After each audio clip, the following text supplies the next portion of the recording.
we recommend that we reduce the line from 22 mil to 15 mil. It actually saves a lot of cost to the client. Then when we start moving to a pump is to make sure that we know what is the connections of the pump. This specific pump is already reduced to 15 mils. As you can see over there, just fit it nice and tightly. Then what is also very important about the pumps are to make sure that we actually install it in the correct direction. As you would notice on the pump, it's got a little arrow there that indicates which direction this pump flows, and then obviously in this case it flows upwards, and that's the way we want this pump to actually push the water on the flow side. Then what is also very important is that we want to install this pump like a bicycle wheel. Reason for that being, if you install this pump any other way, you might end up with troubles in terms of the water coming into the electric part of it, or the pump running dry as we speak over there. Then once we've tightened that fitting over there, we actually move over in installing the rest up into the collector. In summary, it's very important that you use PTFE where you have thread that's in contact with thread, like places like over here, inside here in the pump, over there and over there. Then it's also important that you solder correctly on all these joints, making sure that there are any part whatsoever that can actually cause a leak in terms of the system. Also make sure that your piping is done correctly, nice and tight, and it goes up to the collector upstairs.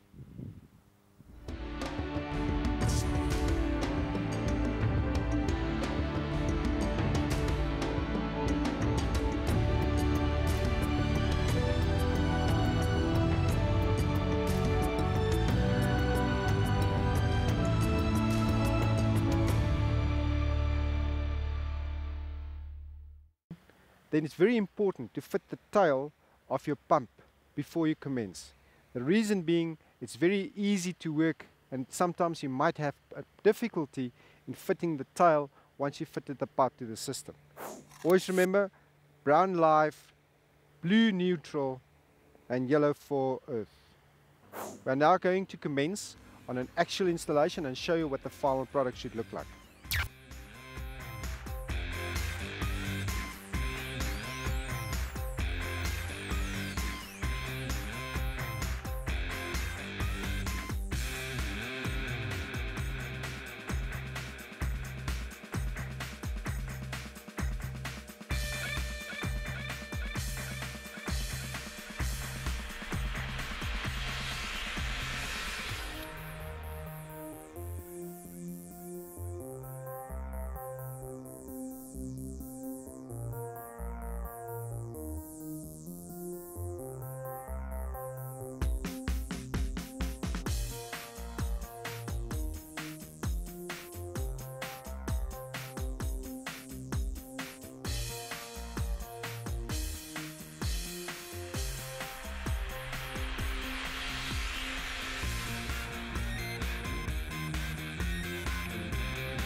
We're now going to step 6, which is our hot water return side.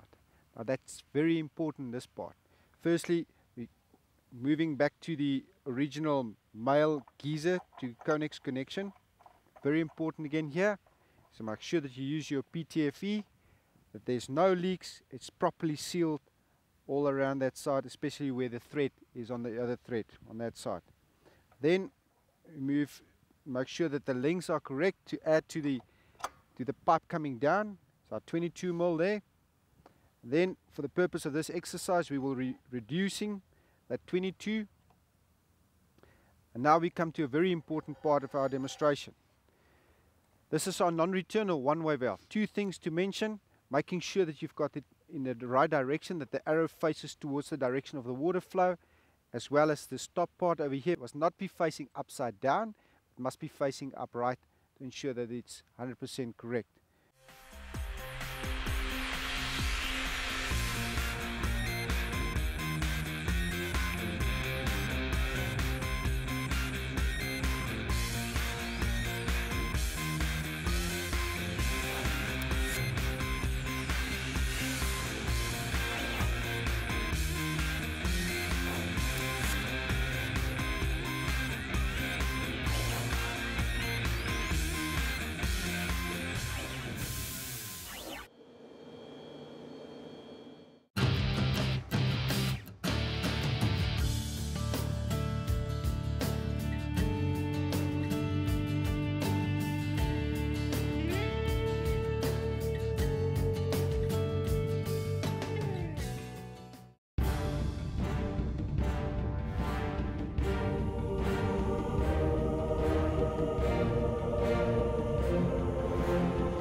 A UPS system or battery backup system is a crucial part in a pump active solar water heating system. It provides power when the power mains are failed. So in cases when the sun is shining to your collector, it will ensure that the circulation pump works for your delta T. And in winter time, when it's night time and your power fails, it will ensure that your antifreeze from your controller is protecting your system for not freezing. A simple explanation of how a UPS system works is your mains are supplied to your controller who supplies your circulation pump. If your mains fail, then your battery system will kick in, supplying a constant power to your controller and circulation pump, ensuring you that your solar system works all the time.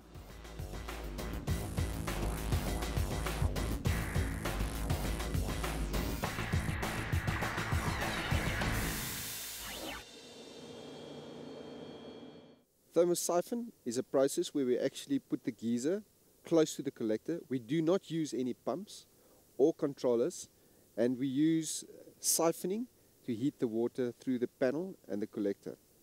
We're going to commence to show you how we secure the frame to a tile or a slate roof to start off with.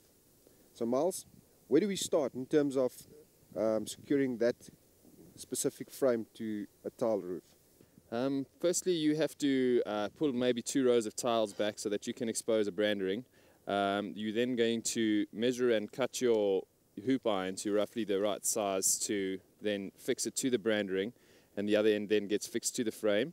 Once that is fixed in place, you're going to slide the tile back so it looks nice and neat, and that's basically how we fix it to the What would we do when we want to fix it to corrugated iron like that? Once again, you would find your brandering underneath the corrugated iron, and then we would drill straight through the corrugated iron in the heel, not the valley, once again because of waterproofing purposes, and then go straight through to fix to your brandering. Ensure that you do get the brandering, otherwise the zinc won't be strong enough to hold your assembly on the roof.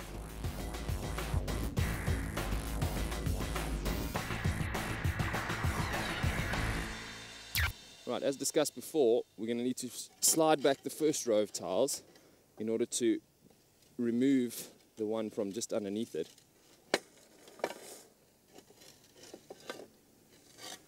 To expose your brandering. Once you've exposed your brandering, your next step is now to cut your hoop iron to the correct length. So you want to ensure that there's always enough hoop iron to go around the back end of the brandering to be fixed on the back, not on the top. Very important. I've used this specific hoop iron. It has pre-drilled holes already, which allows you to easily make sure that your holes are in the correct position and make sure both straps are exactly the same size. Your next step is going to be to fix the hoop iron to the bottom of your frame.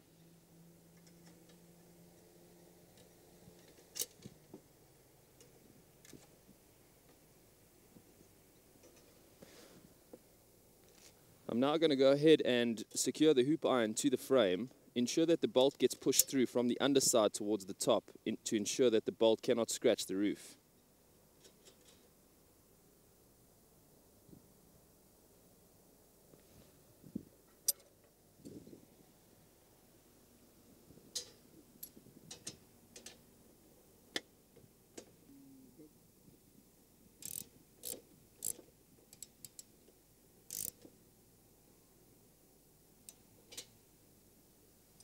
Next step is to move the frame into the position that you desire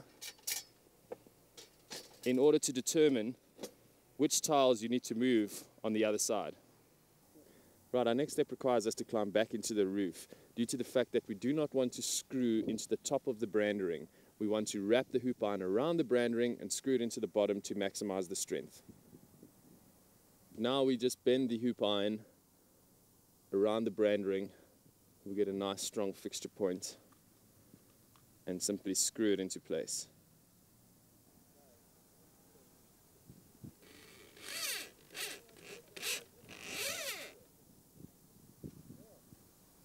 We have now completed the one side of the installation. We are now going to repeat the exact same thing on the other side of the frame, and our frame is secured. Now that we have repeated the previous steps on the other side, we have now completed the hoop iron installation. Our next step is now to replace the tiles back into their original position. Always ensure and be careful with working with tiles, they do break very easily. We're going to start by replacing the tile that we completely removed by slotting it into position underneath the existing tiles, ensuring you get your tile order correct.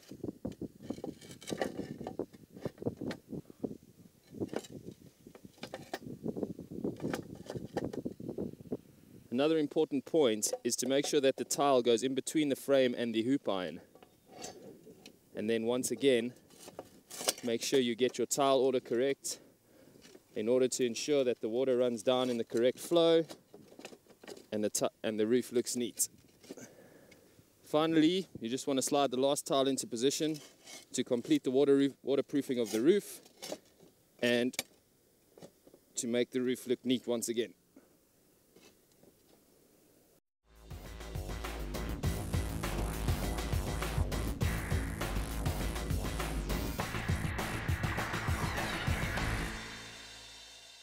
Alright, we've secured the frame. Make sure that you put hoop iron on all four ends where the geyser frames is secured to the roof to make sure that there's extra strength. Always remember, safety is again important on a roof. We're not wearing safety harnesses for this illustration because they're actually on the ground, but very important, wear your harness for safety purposes. The other thing that is important, make sure when you put your geyser on the roof that you actually put it vertically and not horizontally, otherwise the geyser will roll off the roof and create a very dangerous situation. Miles, please help me that we get the geyser on the roof, on the frame. You will see that we're very careful in the way that we actually approach this and making sure that we have it to the specific supplier's cold water feed on the correct side or on the other side, depending on that specific frame that you're going to fit. We're now going to move the collector onto the frame.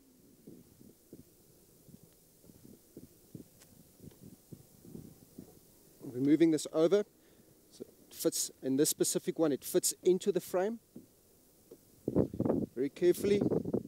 A couple of things to note is that according to SABS standards, you need a minimum of 300 from the bottom end of your geyser port to the top end of your solar collector. The other thing that you would be looking for is a minimum of a 10-degree rise for proper siphoning.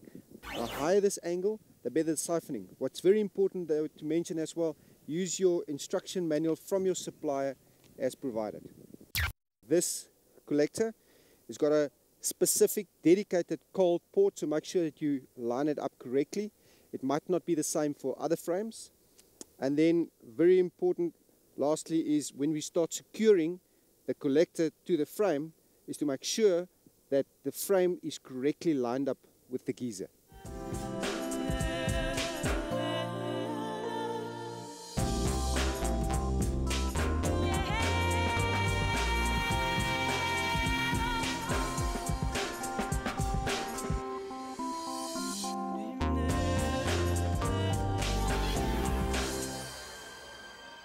We are going to commence with the hot water return side on our thermosiphon system.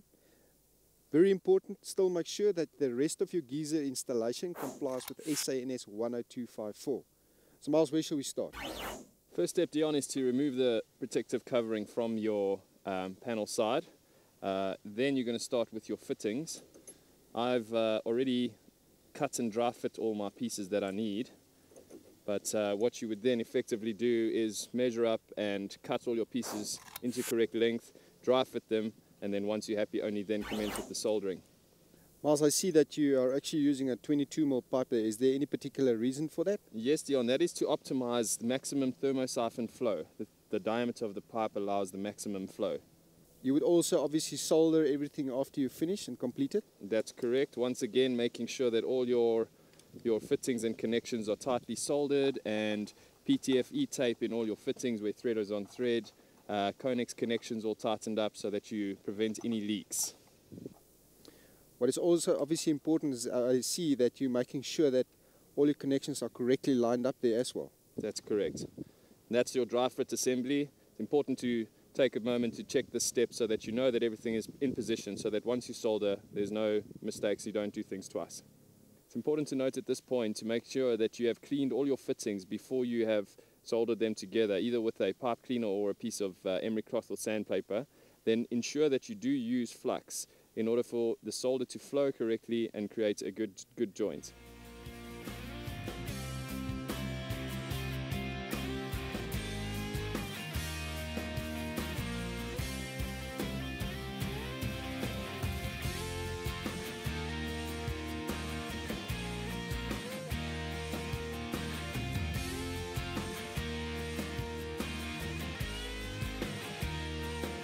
Miles, I see you've put the Konex connection in. Why did you do that?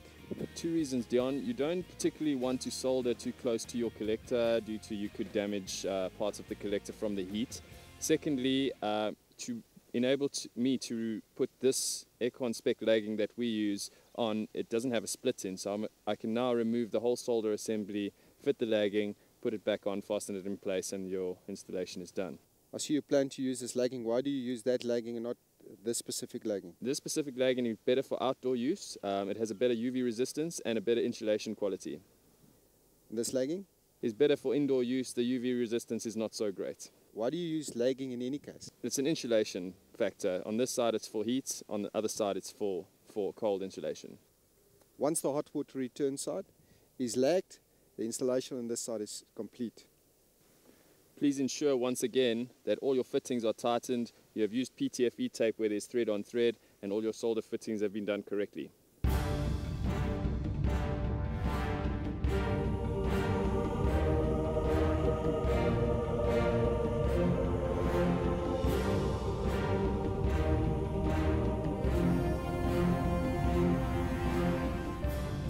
One very important safety element of a flat plate system is the so-called dump valve. Now, a dump valve is imperative in cold, frosty areas because it dumps water when the panel actually starts to freeze.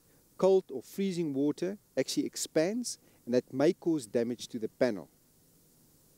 Miles, can you please have a look at this? How are we going to install that?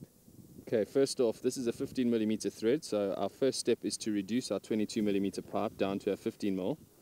And then the next step is extremely important, that you want to put the dump valve into the Konex fitting beforehand, because it's absolutely imperative that the dump valve sits at 90 degrees to horizontal, absolutely vertical.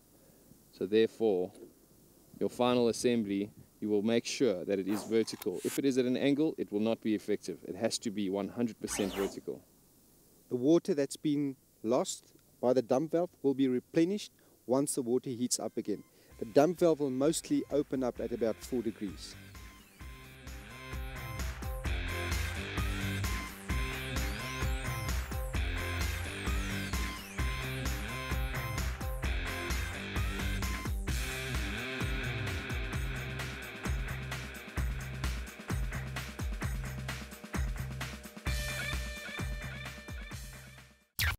I also see that you've also lagged this part of the installation. Why did you do that? Two reasons, Dion. First one, and the most important reasons, if you don't want the water to freeze here before it gets to the dump valve, because then it will damage the panel. Second reason is it's a heat loss during your normal warm working times. You don't want to lose, heat is energy, so you don't want to lose any energy. In summary, it's very important to have this mechanism in place, safety mechanism for your freezing areas. In coastal areas, you would normally just block this off with a Konex connection.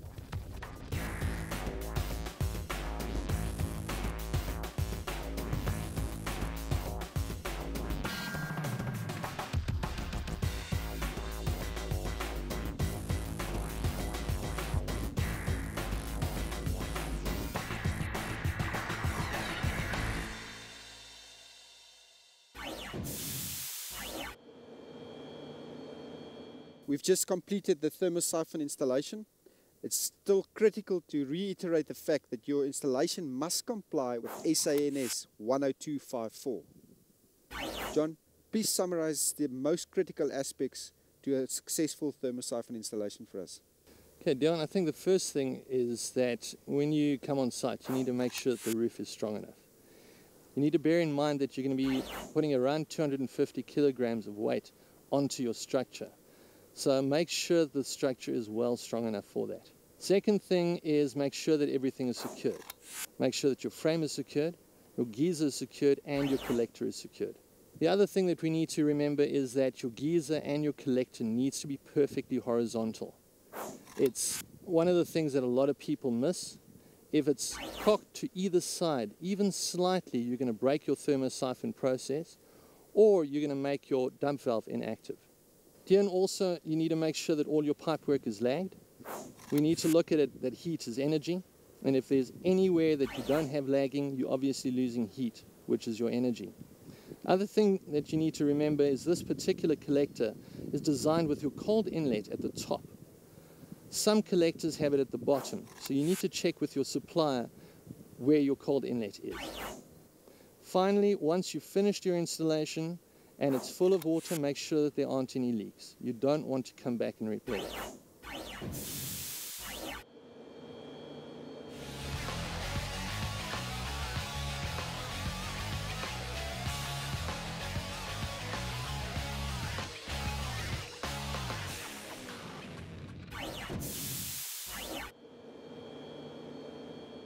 This is an illustration of active geyser conversion.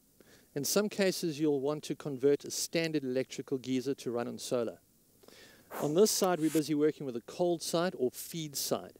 What you want to do first is cut into your cold water feed, putting a T-piece in, which obviously is going to supply cold water to your collector. The water will flow through to your pump. The pump must obviously be installed in the correct direction, always facing away from your geyser. In this case, we've mounted the pump horizontally. If you're going to mount your pump horizontally, you want to mount it with your electrical component to the side, never above or beneath. Continuing on from your pump, your line goes straight up through your roof and into the bottom of your collector. This is obviously the cold feed to your collector. If you're going through, or when you're going through the roof, please make sure that it is properly sealed, that there won't be any water leaks. Also, once you've finished your installation, make sure that everything is very well lagged.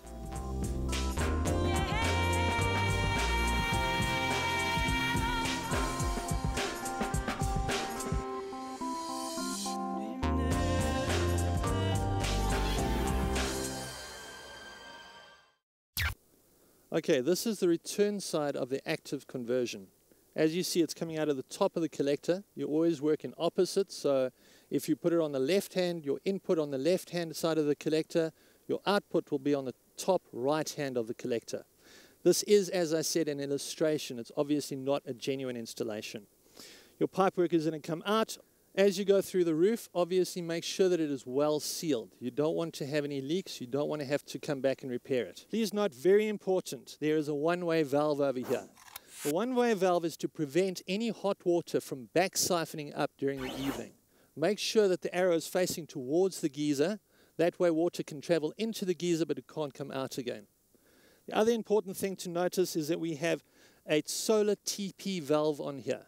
What you do is you remove the existing TP valve and replace it with a solar TP valve, which then gives you the extra port that you'd need for the installation.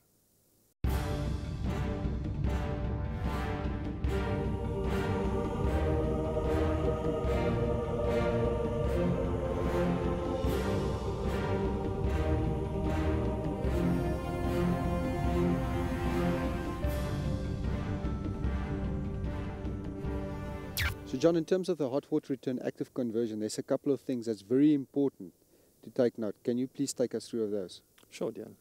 First thing we need to know is we need to obviously put hot water back in. Now, with a couple systems, what they do is they jimmy your hot water supply. The best way, though, is to rather change your TP valve. This is an example of a standard TP valve. You'll see that this one is very different. The main difference is that it has a longer probe.